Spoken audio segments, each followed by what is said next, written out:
इमाम गजाली रहमतुल्लाह ताला अलैह लिखते हैं कि एक शख्स को जंगल में पत्थरों से भरी एक थैली मिली जिनकी कीमत से वो आगाह ना था। इसने इन पत्थरों को दाएं बाएं नदी नालों में फेंक दिया, यहाँ तक कि जब घर पहुंचा तो उसके हाथ में बस एक पत्थर था। इस शख्स का दोस्त जो कि गौहर शनास था, उसने उसके हाथ में ये पत्थर देखा तो तजस्सुस भरे लहजे में पूछा कि ये कीमती पत्थर तुझे कहाँ से मिला।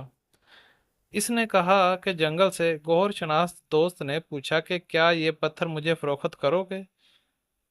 उस पर इस शख्स ने मुस्कुराना शुरू कर दिया, ये तासुर देते हुए कि भला इस पत्थर की भी कोई कीमत है।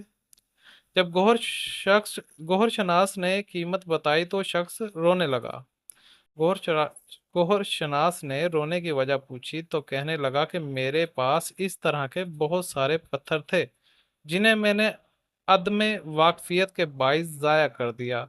अगर वो सारे मेरे पास होते तो मैं कितना मालदार होता। इमाम गजाली रहमतुल्लाह ताला अलैह फरमाते हैं कि जब इंसान मरने के बाद मैदान महशर में अपने इन लम्हात की कीमत को देखेगा जो इसने अल्लाह की फर्माबरदारी में गुजारे होंगे, तो रोएगा और चिल्लाएगा कि मेरे पास तो इस तरह के बहुत से लम्हात थे जिन्हें मैंने दुनिया में ज़ाया कर दिया।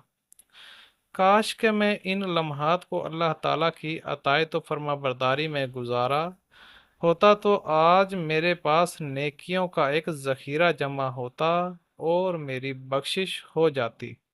इसलिए आंख बंद होने से कब्ल जिंदगी के कीमती लम्हात की कदर करें। जिंदगी हर हर लम्हे मौत के करीब कर रही है। अल्लाह करीम हमें दुनिया से इस हालत में उठाना के तू हमसे राजी हो चुका हो। आमीन। वीडियो अच्छी लगी हो तो चैनल को सब्सक्राइब कर दे, वीडियो को लाइक कर दें। मिलते हैं इसी तरह की एक सबक आमोज़ हकायत के साथ। तब तक के लिए इजाज़त दीजिए। अल्लाह हाफिज़।